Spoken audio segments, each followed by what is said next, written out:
na kumubkob sa ilang bahagi ng Zamboanga. Kanina po naglunsad na ng airstrike ang militar.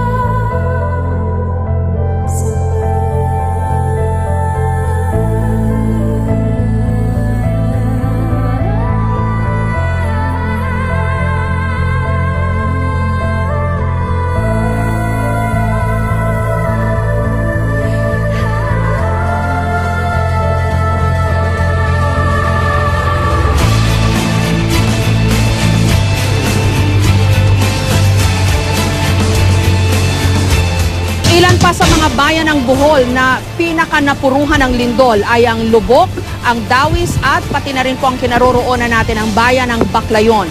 Malawak ang pinsalang idinulot nito sa mga infrastruktura katulad na lamang ng ilang mga naputol na tulay at nabitak na kalsada.